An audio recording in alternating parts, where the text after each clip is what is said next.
स्तावञ्जलये कथाश्रुतिरतः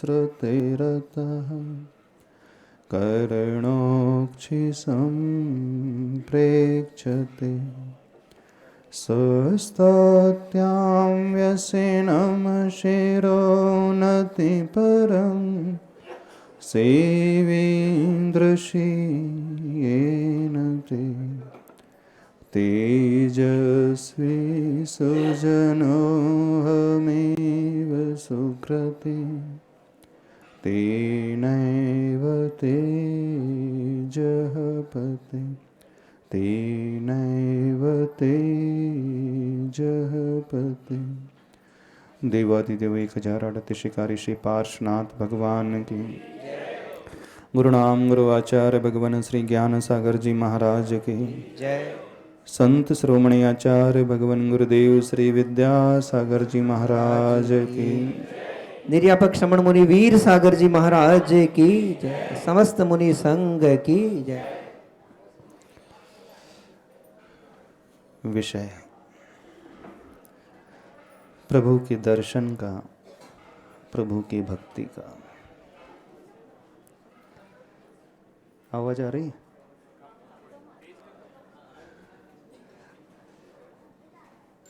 हम इनके पास क्यों आते हैं, क्या भाव लेकर के आते हैं, विगत दिनों से इसकी चर्चा चल रही थी। थोड़ा सा विषय को और आगे बढ़ाते हैं। जब यह क्लियर हो जाता है किसी भी कार्य को हम क्यों करते हैं, उसके बाद अगला प्रश्न खड़ा होता है, वह कार्य कैसे किया जाना चाहिए। पर्पस जानने के पश्चात, उद्देश्य समझने के पश्चात जब दिशा क्लियर हो जाती है, ऑटोमेटिकली व्यक्ति एक प्लानिंग करने लगता है, एक विचार उसके भीतर पैदा होने लगता है कि जो मैं चाह रहा हूं, जो मैं सोच रहा हूं, उसे मैं प्राप्त कैसे कर पाऊं। उस विधि के बारे में खोज करने लगता है,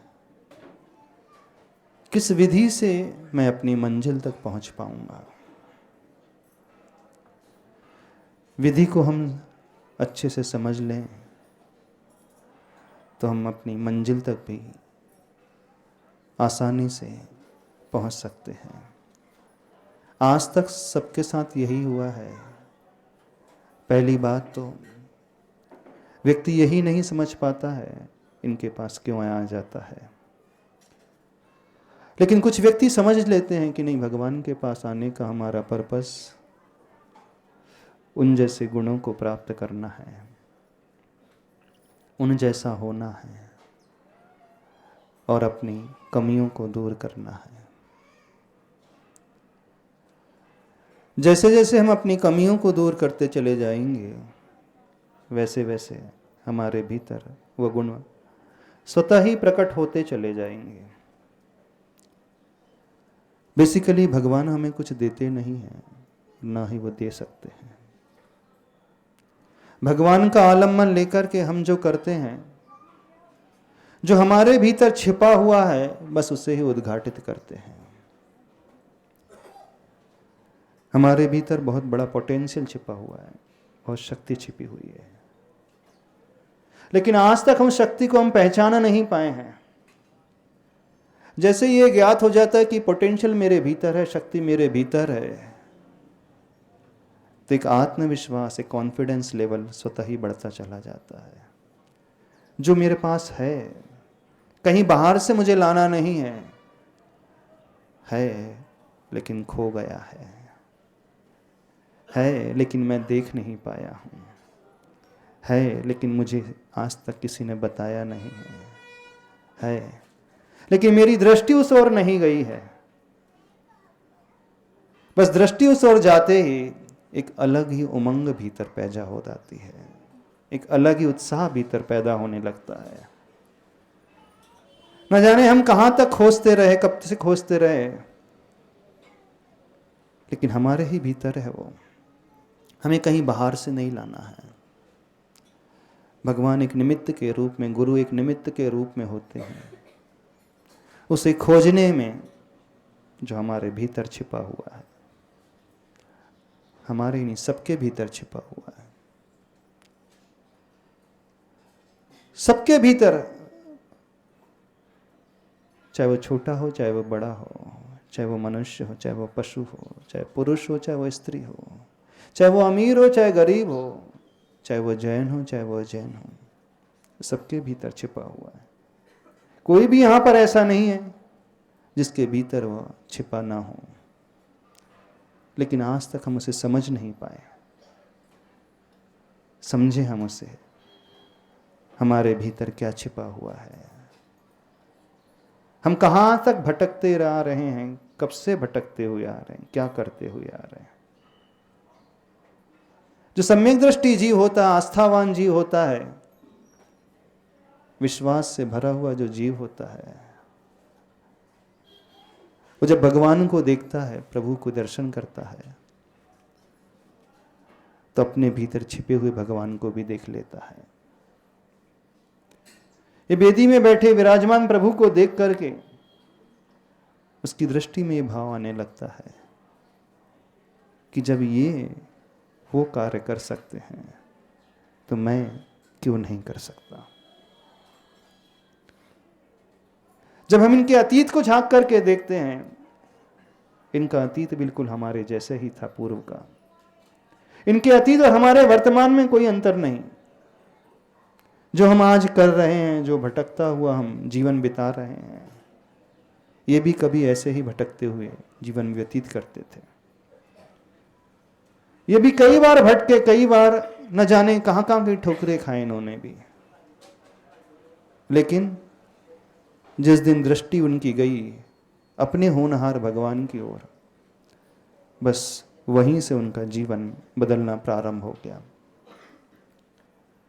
सबसे कहना है, उस दृष्टि को अपने भीतर से उद्घाटित करने की कोशिश करें। अभी शक्ति को उद्घाटित करने की बात नहीं कर रहे हैं, पोटेंशियल को उद्घाटित करने की बात नहीं कर रहे हैं, उस दृष्टि को उद्घाटित करने के लिए बात कर रहे हैं जो आज तक हमने बंद कर करके रखी है, जो आज तक हमने पहचान नहीं पाए हैं। बस उसे पहचान लीजिए, सभी लोग पहचान लीजिए। उसे पहचाना तो सब कुछ पहचान लिया हमने। उसे जान लिया, फिर किसी अन्य को जानने की आवश्यकता नहीं पड़ती है। उसे देख लिया, किसी अन्य को देखने की आवश्यकता नहीं पड़ती। उसे पा लिया, अन्य को पाने की आवश्यकता नहीं पड़ती है। इसलिए कहा जाता है, जो एक को जान लेता है वो सबको जान लेता है। जो एक को पा जाता है वो सबको पा जाता है। यहाँ एक और कोई नहीं, हम स्वयं हैं, हमारी स्वयं की आत्मा है। इन पार्श्वनाथ भगवान ने, इन प्रभु ने भी यही कहा, यही किया और कुछ नहीं किया। उन्होंने भी सिर्फ अपने आप को पाया। जब हम अपने आप को पा लेते हैं तो सारी दुनिया हमें अपने भीतर झलकने लगती है। लेकिन आज तक हमने अपने आप को नहीं पाया। आचार्य भगवान ने एक बहुत अच्छा हाइकू लिखा है, देख रहा हूं मेरी ये दो आंखें मुझे देख ना पाती, है ना। देख रहा हूं मेरी ये आंखें मुझे देख ना पाती। अपनी आंखें अपने को ही नहीं देख पाती हैं, सारी दुनिया को ही देखते रहती हैं।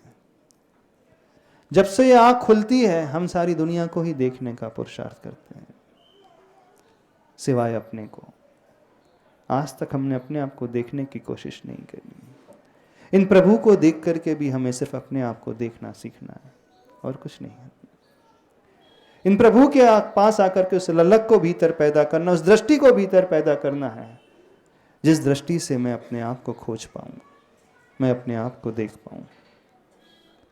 बस ये दृष्टि उद्घाटित हो गई तो समझना वो पहला स्टेप है हमारी जर्नी का, अपनी शक्ति को उद्घाटित करने का, अपने उस पोटेंशियल को सामने लाने का, जो हमारे भीतर अनंत काल से छिपा हुआ था, दबा हुआ था। सबके भीतर छिपा हुआ है, दबा हुआ है। ये सबसे बड़ा पुरुषार्थ माना जाता है। इसलिए कहा जाता है जैसे ही जीव सम्यक दर्शन प्राप्त कर लेता है, जैसे उसकी आस्था सही हो जाती है, विश्वास सही हो जाता है, वह अनंत संसार जो है चुल्लू भर पानी रह जाता है। अभी सबका संसार जो है वो पानी कितना है, जैसे एक समुद्र का जल राशि का प्रमाण होता है, उसकी कितनी क्वांटिटी होती है। अभी हम सब की क्वांटिटी जो है संसार की इतनी ही बड़ी है। इतिहास सबका ऐसा ही है। लेकिन वो दृष्टि पैदा होती है, होते ही फिर हमारे संसार की क्वांटिटी एक अंजलि में जितना जल आता है ना, उतना ही रह जाता है। बड़ा आश्चर्य लगता है, सारा समुद्र कहाँ सूख जाता है, सारे समुद्र का पानी कहाँ चले जाता है, सिर्फ एक दृष्टि पैदा होने से। और वो दृष्टि पर नाम पा जाती है सम्यक दृष्टि, वो दर्शन नाम पा जाता है सम्यक दर्शन का, वो विश्वास नाम पा जाता है समीचीन विश्वास का। यानी एक विश्वास पैदा होते हुए, एक दृष्टि पैदा होते हुए सारे समुद्र का जल सूख गया। सारा समुद्र एक चुल्लू भर रह गया, एक अंजलि पर प्राण रह गया। बड़ा आश्चर्य है, जो आज तक एक बूंद भी नहीं सूख पाया, सिर्फ एक दृष्टि पैदा होने से इतना बड़ा कार्य कैसे हो जाता है। इसलिए हो जाता है कि इस दृष्टि के अभाव में हम लोगों की जीवन की दिशा विपरीत रही है। गलत दिशा में ही हम बढ़ते आए हैं, गलत दिशा में ही हम चलते आए हैं, गलत दिशा में ही हम देखते आए हैं, गलत दिशा में ही हम भागते हुए आए हैं। लेकिन जैसे ही दृष्टि बदलती है सब कुछ बदल जाता है, सब कुछ बदल जाता है, कुछ भी नहीं होता है। अंधकार को नष्ट करने के लिए सिर्फ एक स्विच ऑन करना पड़ता है। लाइट ऑन होते हुए वो अंधकार तुरंत दूर हो जाता है। अंधकार कितना भी घना क्यों ना हो, कितने वर्ष पुराना भी क्यों ना हो, जिस खंडहर में कभी लाइट ना जली हो, अंधकार ही अंधकार दिखता हो, उस अंधकार को दूर करने के लिए उतने वर्ष नहीं लगते हैं, लगते नहीं। With in fraction of minutes, with in fraction of second कह सकते हैं, हमने स्विच ऑन किया और लाइट जलते ही सारा अंधकार तुरंत गायब। विश्वास से पहले नहीं होता, पर जब हम देखते हैं तो हो जाता है। ऐसे ही प्रभु के पास आने से होता है, ऐसे ही उस दृष्टि को पलटने से होता है।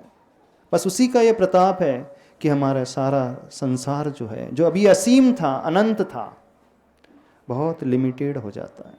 अब ज़्यादा नहीं भटकना पड़ेगा। क्यों नहीं भटकना पड़ेगा? क्योंकि हम चल तो पहले भी रहे थे, लेकिन अपना प्रत्येक कदम हमेशा हमारी मंजिल से डिस्टेंस बढ़ाते हुए चला जा रहा था, क्योंकि हम बैंक अपोजिट डायरेक्शन में ही चल रहे थे। अब हमने क्या किया है, जहाँ तक हम पहुँचे थे अब हम रुक गए हैं और अपने आप को 180 डिग्री से मूव कर लिया। जिसकी ओर अभी हमारी पीठ थी, अब उसकी ओर हमारा मुख हो जाता है। मुख होते ही वो मंजिल हमें सामने नजर आती है। एग्जाम्पल देते हैं आपको, तुरंत समझ में आ जाएगा। जब आप सूर्य से विपरीत दिशा में चलते हैं शाम के समय 5 बजे, तो आपकी शैडो कहाँ पड़ती है? हाँ, सूर्य आपके पीठ पीछे है और आप अपोजिट डायरेक्शन में चलते हैं, तो आपकी शैडो कहाँ पड़ती है? साइड में, पीछे, फ्रंट में? कहाँ आती? फ्रंट में। आप देखते हैं आपकी शैडो एकदम फ्रंट में है। आप उस शैडो के टॉप को यदि छूना चाहते हैं, कितना चलना पड़ता है आपको? हाँ? अपने ही शैडो के टॉप पॉइंट को, जो अपना फेस है, उसके टॉप पॉइंट को आप छूना चाहो तो कितना चलना पड़ेगा आपको? कितनी डिस्टेंस दिखती है उस शैडो की? लाइन बाई 6 फीट नहीं हो सकता, 10 फीट्स भी हो सकती है। कितना चलना पड़ेगा? 10 फीट्स, 8 फीट्स, 6 फीट्स?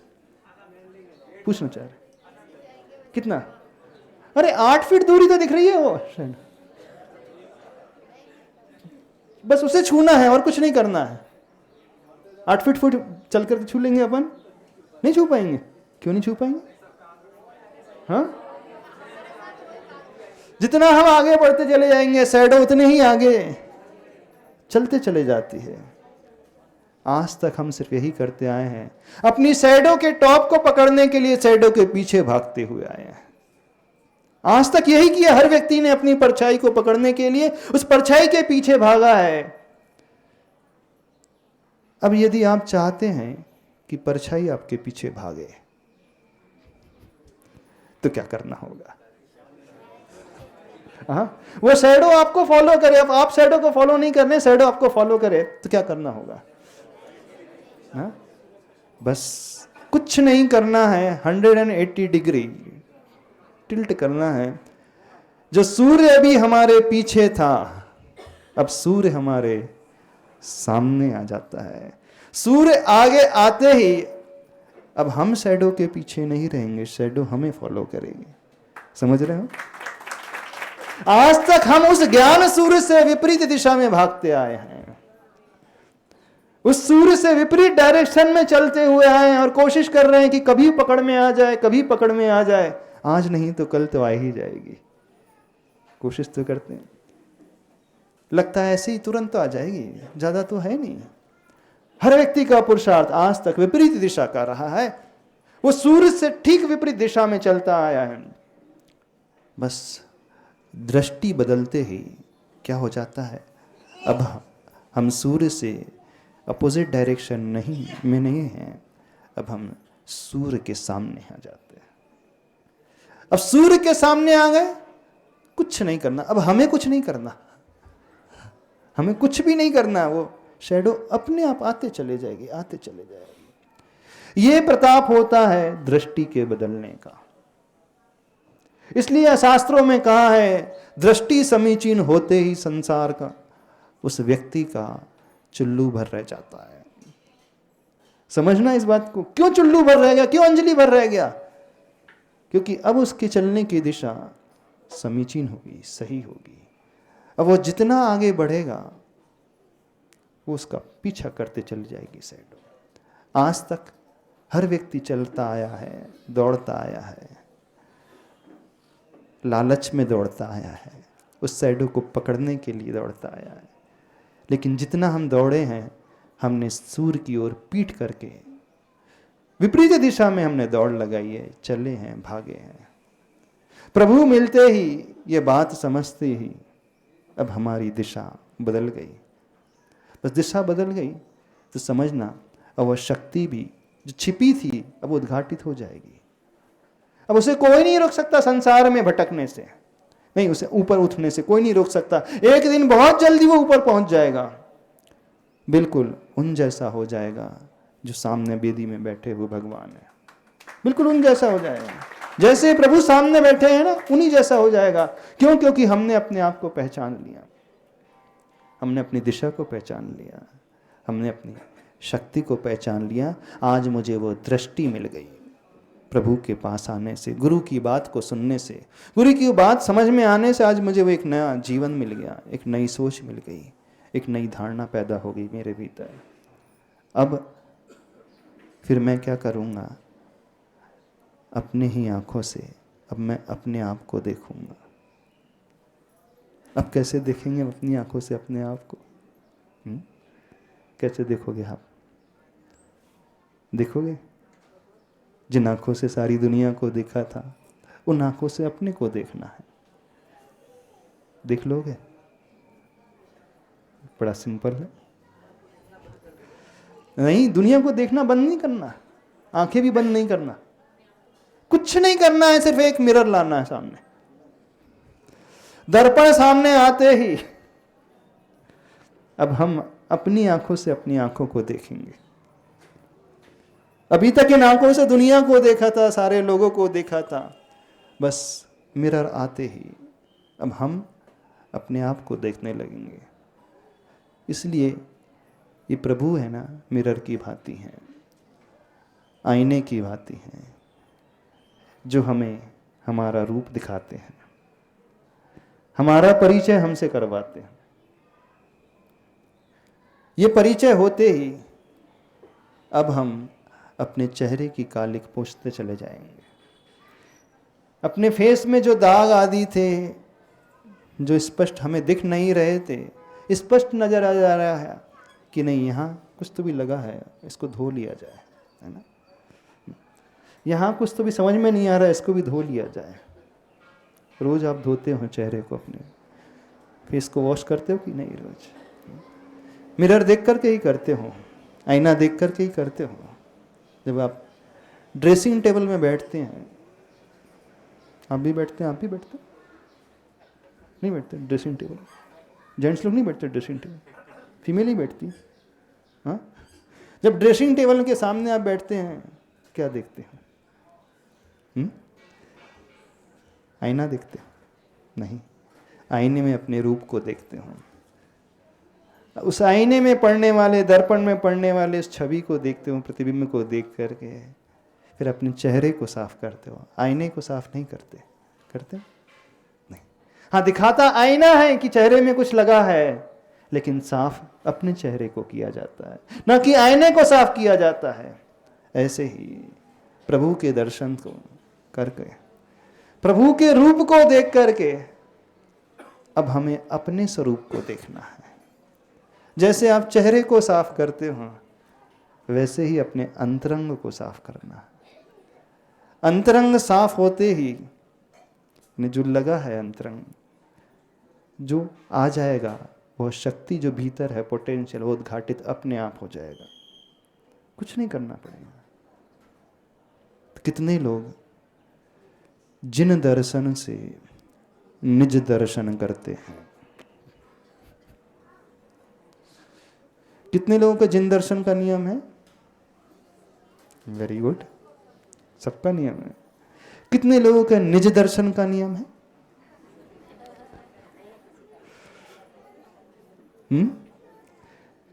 निज मीन्स अवर सेल्स, स्वयं को देखना।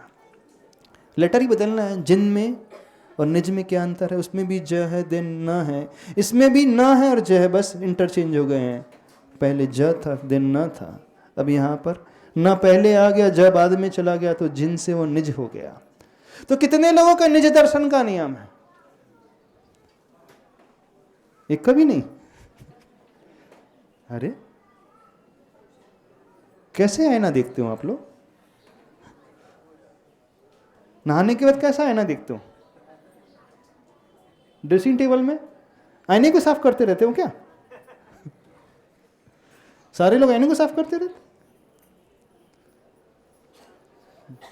आईने को साफ करने वाला बालक होता है, बच्चा होता है। जब बच्चा पहली बार आईने के सामने जाता है तो क्या समझता है? सामने कोई है। वो ये नहीं सोचता कि मैं हूं, उसे क्या लगता है? सामने दूसरा बच्चा बैठा है, ये दिखता है कि नहीं? फिर बच्चे को लाड़ करता है, छूता है, वो होता है कि नहीं? कभी छोटे से बच्चे को देखना, जो गोद का बालक होता है, जिसके सामने आईना ला करके रख दिया जाए तो आईने को देख करके उसे ऐसा लगता है कि सामने कोई बच्चा है, बालक है। ऐसी होता है? एक्सपेरिमेंट करके देख लेना छोटे से बच्चे के साथ। वो उसे उसके गाल को सहलाता है, और जैसे ही हाथ बढ़ाता है तो सामने वाला बालक भी हाथ बढ़ाता है, फिर वो हैंडशेक करने लगता है। ऐसी करता है कि नहीं? कब तक करता है वो हैंडशेक बच्चे से, जो आईने में पड़ दिख रहा है? कब तक करता है? कब तक उस बच्चे को खिलाता है, वह सहलाता है? किस एज तक? कितनी एज तक सहलाता है? सबने बच्चे को पाला है। कितनी एज तक आपका बच्चा जो आईने को सहलाता रहता है, उस आईने में पड़ने वाला? हाँ, 1-2 ईयर्स में। फिर उसके बाद क्या हो जाता है? हाँ, 3 ईयर्स एज में बच्चे को समझ में आ जाता है कि मैं ही दिख रहा हूं कि नहीं? नहीं समझ में आ जाता कि 8 ईयर्स में समझ में आता? मिरर देखते हैं? मिरर देखते हैं तो मिरर को साफ करते हैं कि अपने चेहरे को साफ करते हैं? हाँ, किसकी कंघी निकाल किसके करते हैं? मिरर के में तो नहीं पड़ा। आप लोग कितने साल के हैं? एज कितनी है यहाँ जितने बैठे हैं? किरीट जी, आपकी एज कितनी है? 63। तो भगवान की प्रतिमा का प्रक्षाल करते कि अपना प्रक्षाल किसका चल रहा है? सफाई किसकी चल रही है, अभिषेक किसका चलता है? किसका? भगवान का। अच्छा, कुछ लोग आईने का कर रहे हैं, बोल रहे। वो बच्चा 2 साल में, आपने कहा 1 साल में, 1 साल में वो समझ जाता है कि नहीं दूसरा बच्चा नहीं है, मैं ही हूं। 2 साल में समझता है। आप लोग कब समझोगे? आप लोग कब समझोगे? हम यही जानना चाह रहे हैं। किस एज में समझोगे? 63 में? क्यों? किस एज में समझोगे? नहीं समझ में आता। वो छोटा सा बच्चा पहली बार हरकत करता है तो उसे समझ में आता कुछ तो भी मैं गलत कर रहा हूं, ये ठीक नहीं है रहा। फिर धीरे धीरे वो रियलाइज करने लगता है, नहीं ये कोई और है नहीं है, ये तो मैं ही हूं जो इसमें झलक रहा हूं। वो आईना मुझे झलका रहा है, मेरा रूप मुझे दिखा रहा है कि मैं कैसा हूं। और सबको आईना देखना बड़ा पसंद है। कोई भी ऐसा नहीं जो मिरर ना देखता हो। न जाने दिन में आप कितने बार मिरर देखते होंगे। कितने बार देखते हैं? जब इच्छा हो तब। कैरी करके ही चलते हैं सभी लोग। सभी कैरी करते हैं ना अपने साथ। अब मिरर की आवश्यकता नहीं, मोबाइल की फ्रंट स्क्रीन ही है, फ्रंट कैमरा। नहीं, फ्रंट कैमरा। फ्रंट कैमरे में नजर आ जाता है। तो बहुत सारे लोगों के लिए बहुत सहूलियत होगी आजकल। फीमेल की तो बहुत सहूलियत होगी, मिरर कैरी नहीं करना पड़ता। बोले बढ़िया, अच्छा है, फ्रंट कैमरा ऑन कर लेते, पूरा फेस नजर आ जाता है। लोगों को लगता है किसी से मोबाइल में बात चल रही है, वीडियो कॉलिंग करके बात चल रहे हैं, पर बात नहीं कर रहे हैं। बात बिल्कुल नहीं चलती है। और कोई दूर से देख रहा है तो थोड़ा सा बोलने में लगते हैं, हाँ हाँ ठीक है कि नहीं, ताकि एक मायाचारी और कर लेते हैं कि दुनिया ये ना समझे कि मैं अपना चेहरा देख रही हूं। दुनिया को ये लगे कि मैं किसी से बात कर रही हूं। होता है कि नहीं? जब आप ट्रैवल कर रहे हो, ट्रेन में बैठे हो, कोई ये समझने लगे ये मिरर देख रहे हैं, तो तुरंत आप कुछ ऐसा एक्सप्रेशन लाने की कोशिश करते हो कि वो मैं देख नहीं रही हूं, मैं तो बात कर रही हूं। गलत तो नहीं कह रहे? बिल्कुल होता है। जब कोई नहीं देखता तब तो आप बिल्कुल बात नहीं करते। जब कोई आपको गौर से देखने लगे तो तुरंत थोड़ा सा आप संभलने की कोशिश करते हो, अरे एक तो गड़बड़ हो गई है। होता है ना, कईयों के साथ होता होगा। हमने देखा, फेस किया ऐसा।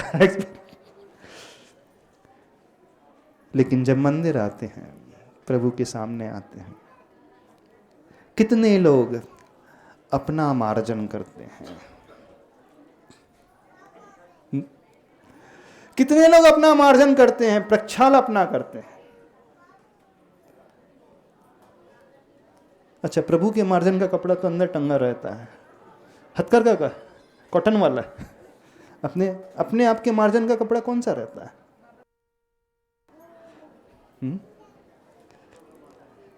वह कपड़ा हमें ही पैदा करना होगा। उस शक्ति को उद्घाटित करने के लिए व्यक्ति को क्या करना होता है? प्रभु के रूप को देख करके अपनी कमियों को देखना पड़ता है। क्या मेरे भीतर कमी है, उसे निहारना होता है।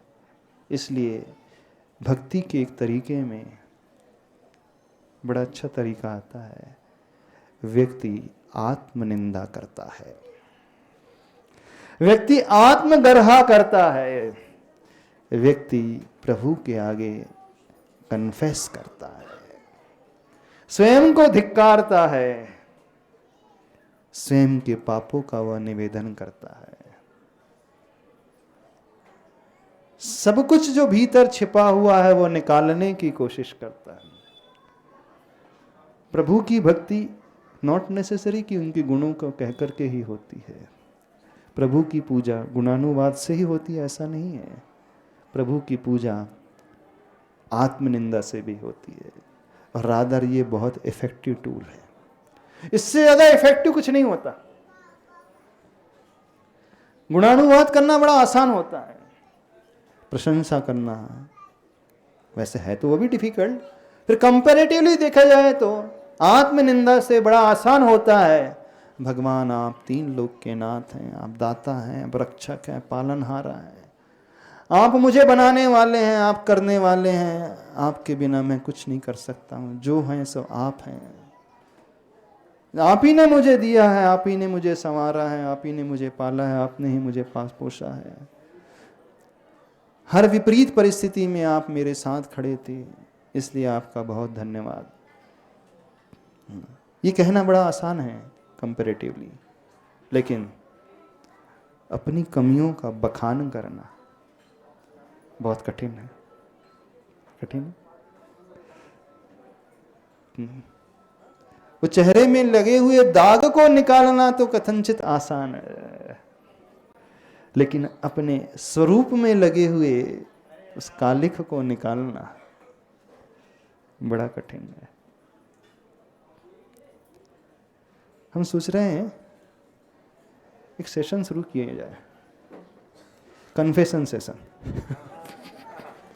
हाँ, एक कन्फेशन सेशन शुरू किया जाए। हर जगह तो हम करते थे, भी यहाँ नहीं कर पाए अभी तक। बड़ा इफेक्टिव होता है।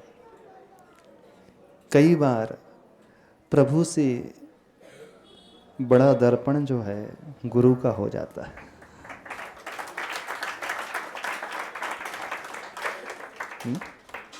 क्योंकि प्रभु कुछ बोलते नहीं ना, प्रभु मौन रहते हैं।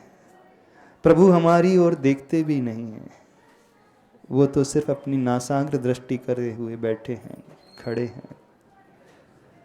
उन्हें हमसे कुछ मतलब नहीं है। हाँ, हमें उनसे मतलब है, ये बात अलग है, लेकिन उन्हें हमसे कुछ मतलब नहीं, क्योंकि वो कृतकृत्य हो चुके हैं, वो ऊपर बैठे हुए हैं, वो अपने ध्यान में, अपने आनंद में मग्न है। उन्हें इस दुनिया से कुछ नहीं। हाँ, दुनिया भले ही उनके ज्ञान में झलकती है, सब कुछ नजर आता है, लेकिन वो हमें नहीं देखते। लेकिन गुरु को हमसे मतलब है ना। गुरु की नासाग्र दृष्टि नहीं रहती है, गुरु की दृष्टि पर्टिकुलर उस व्यक्ति की ओर होती है। इसलिए कई बार कहा जाता है गुरु प्रभु से भी बड़े होते हैं।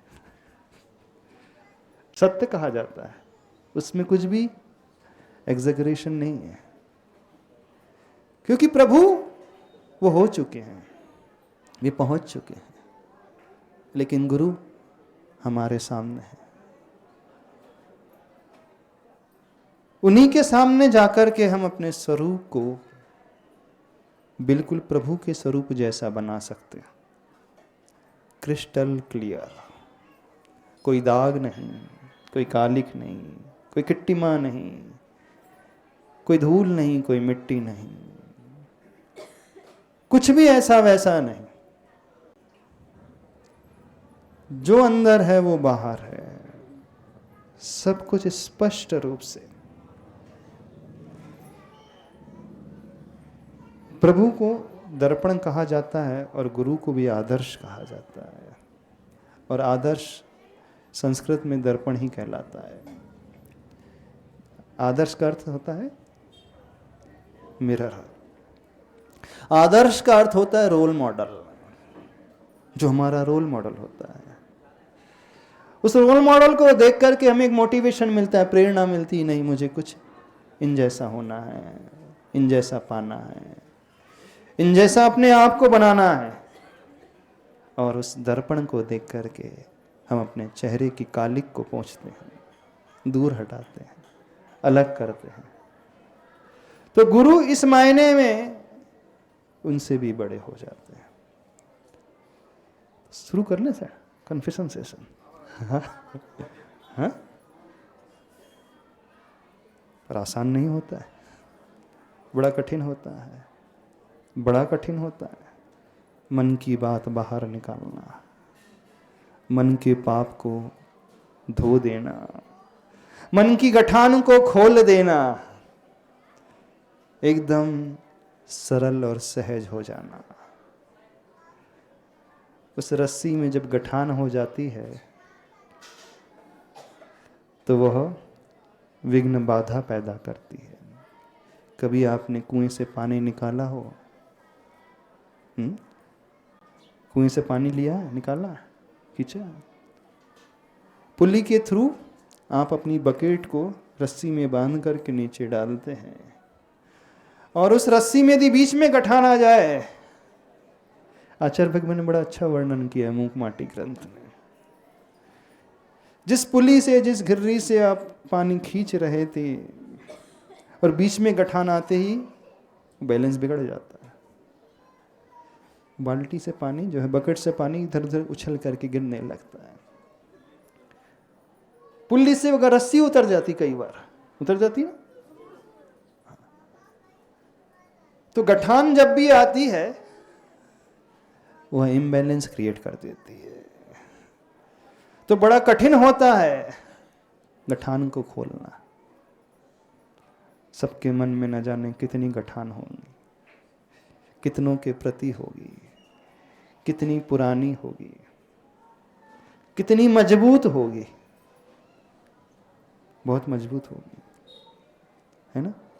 नहीं मजबूत।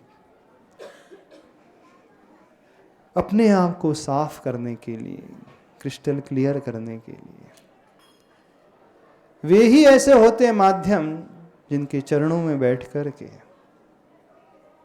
हम उस विकल्प से ऊपर उठ पाते हैं, उनसे निवेदन करके, उनसे कह करके हल्के हो पाते हैं। जो भीतर भरा हुआ है वो एकदम निकल करके बाहर आ जाता है।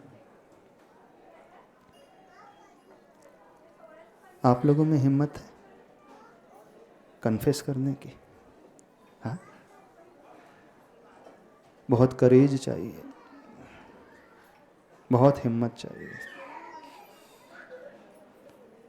बहुत बड़ी बात होती है भीतर का बाहर निकालने में। जब वोमिटिंग होती है तो क्या होता है? पूरा छिल जाती है, हाँ? यदि कुछ भीतर चला गया हो और वोमिटिंग करके निकलवाना हो, और वोमिटिंग लंबे समय तक होते रहे, तो पूरा का पूरा जो है फूड पाइप है पूरी छिल जाता है, एकदम पूरा शरीर जो है हिल जाता है व्यक्ति का, है ना? जब थोड़ी सी विकृति जो भीतर प्रवेश कर जाती है उसे निकालना अथवा वो निकलती है, तो व्यक्ति का शरीर कैसा हो जाता है। और जो इम्प्यूरिटीज बहुत पुरानी हो, बहुत वर्षों की हो, उसे निकालना हो तो आसान रहता है। पेट साफ करना बड़ा कठिन होता है, और मन साफ करना उससे भी बड़ा कठिन होता है।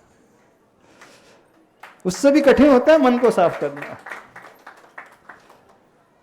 उस विकृति को यदि निकालना है वो तभी निकल पाएगी, अन्यथा वो निकल नहीं पाएगी। और जब तक वो निकलेगी नहीं, हम स्वस्थ नहीं होंगे, रिलैक्स नहीं फील करेंगे, हम हमेशा बीमार रहेंगे, हमेशा परेशान रहेंगे, एक मन की बोझ को लेकर के जीते रहेंगे, एक ऐसा भार जो हमें ही दबाता रहेगा। तो प्रभु का मार्जन करने का अर्थ इतना ही है, प्रभु के मार्जन से हम अपना मार्जन करना सीखें। और अपने मार्जन का अर्थ इतना ही है कि जो भर करके हमने रखा है उसे निकाल करके खाली करना।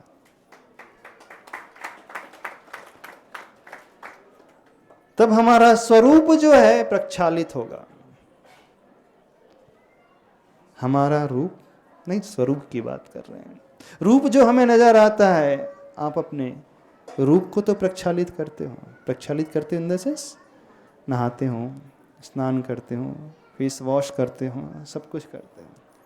दिन में न जाने कितने बार आप अपने चेहरे को धोते होंगे, दिन में न जाने कितने बार अपने उस आईने में अपना चेहरा देखते होंगे। लेकिन कई लोग, क्या अधिकतर लोग तो ऐसे हैं जो जिंदगी भर उस आईने को देखते ही नहीं, और देखने में भी बड़ा डर लगता है उनको, पसंद नहीं आता, क्योंकि वो चेहरा, वो आईना हमारा असली रूप हमें दिखाता है। और जो ओरिजिनलिटी को फेस करना बड़ा आसान नहीं होता, बड़ा कठिन होता है, बड़ा डिफिकल्ट होता है ओरिजिनलिटी को फेस करना।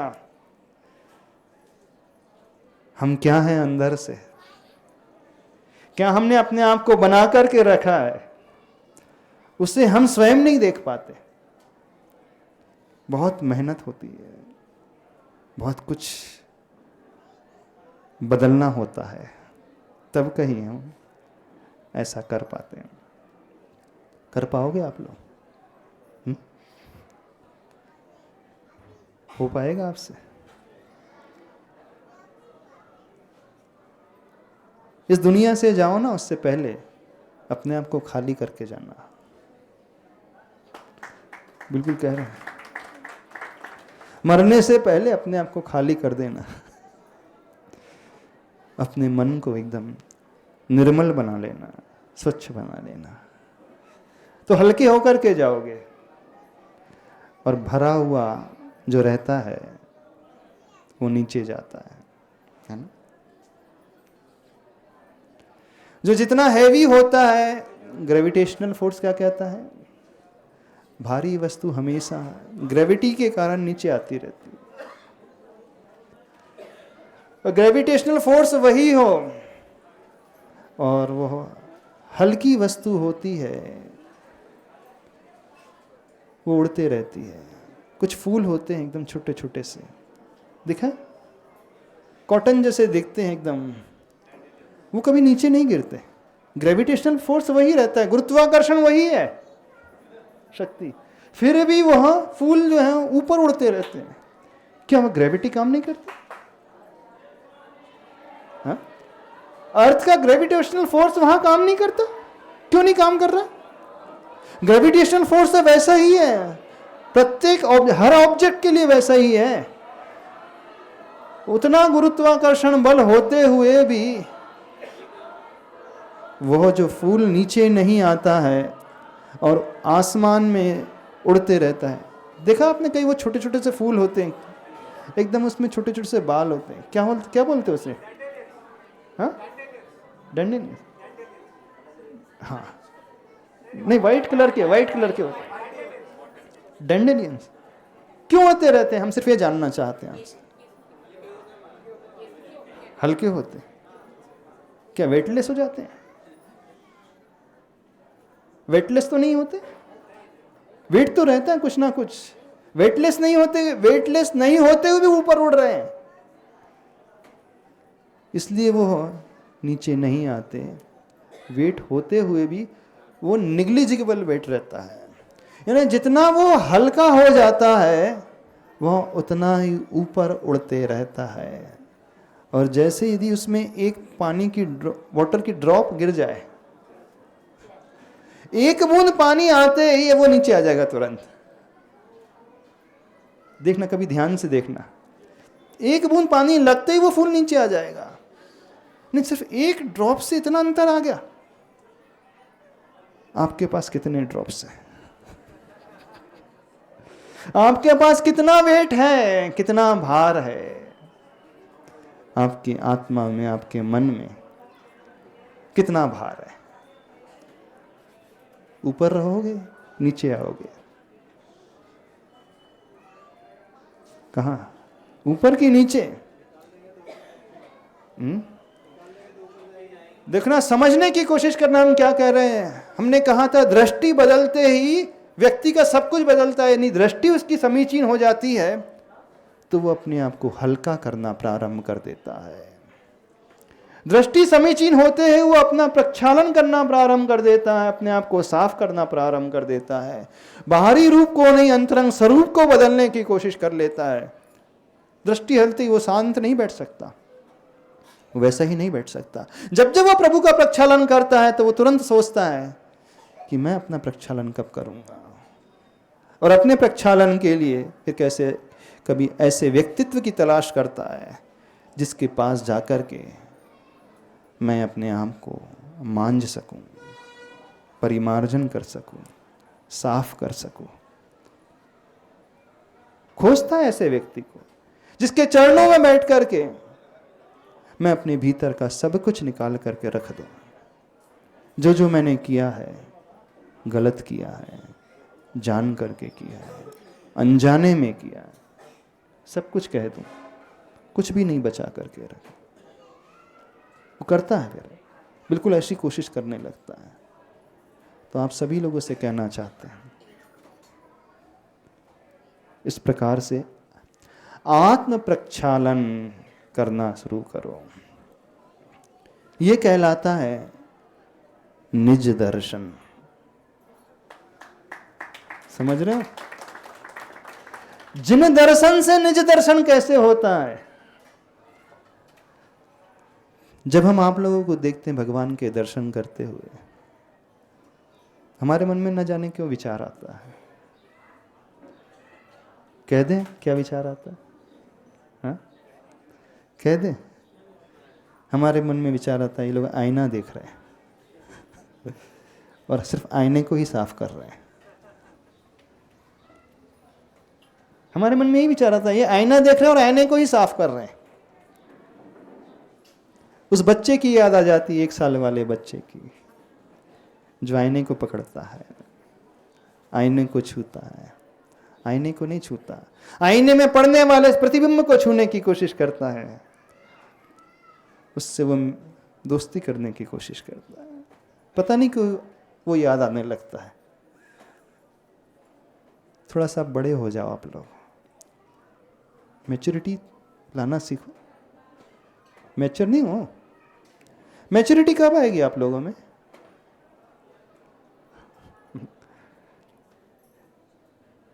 नहीं आएगी मैच्योरिटी की आ जाएगी कभी?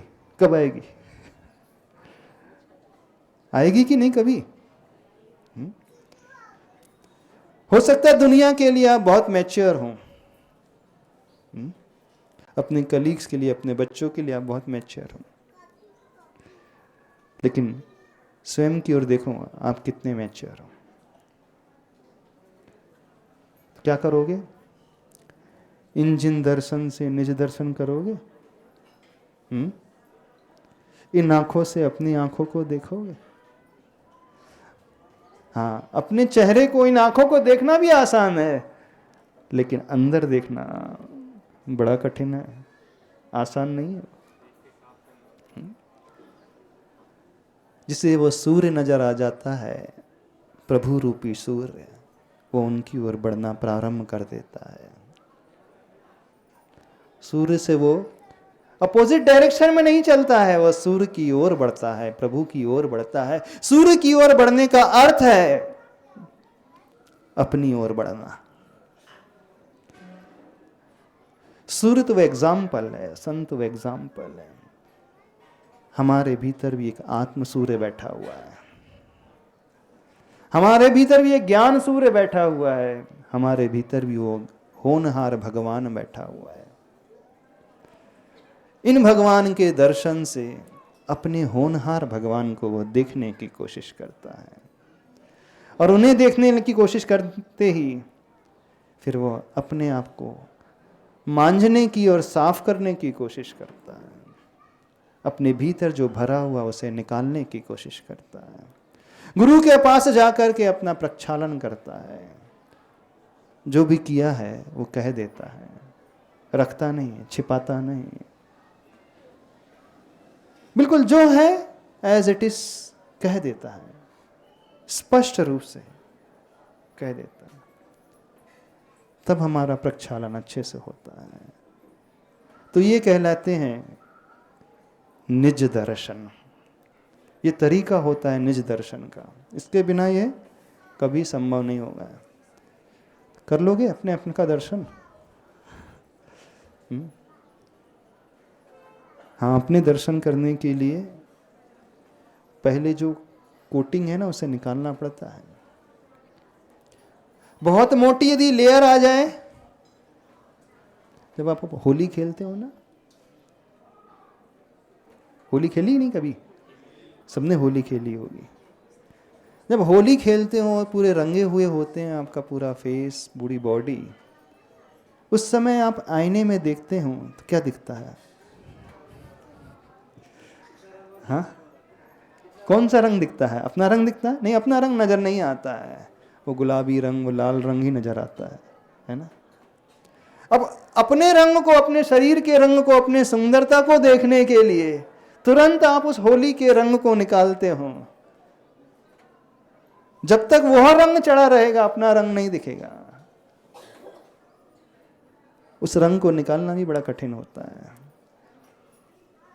वो रंग तो 1-2 घंटे का होता है, तो भी उसमें इतने पसीना आ जाते हैं।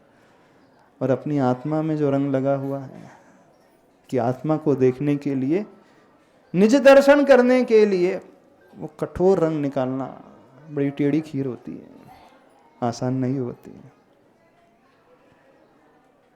कुछ समझ में आ रहा है, नहीं आ रहा आप लोगों को? अब क्या करोगे? आईना देखोगे? नहीं देखोगे? नहीं देखना चाहिए, बिल्कुल देखना चाहिए। आईना तो हमेशा देखते रहना चाहिए। हम तो बोल रहे 2 बार नहीं, 4 बार नहीं, जितने बार हर घंटे में देखो और अच्छा, जब इच्छा हो तब देख लो। कोई बंधन नहीं, कोई लिमिटेशन नहीं कि सवेरे ही देखेंगे। तो ये प्रभु रूपी आईना, ये प्रभु रूपी दर्पण देखो, खूब अच्छे से देखो, बहुत गौर से देखने की कोशिश करो, पर ऐसा देखो कि हम स्वयं दिख जाए,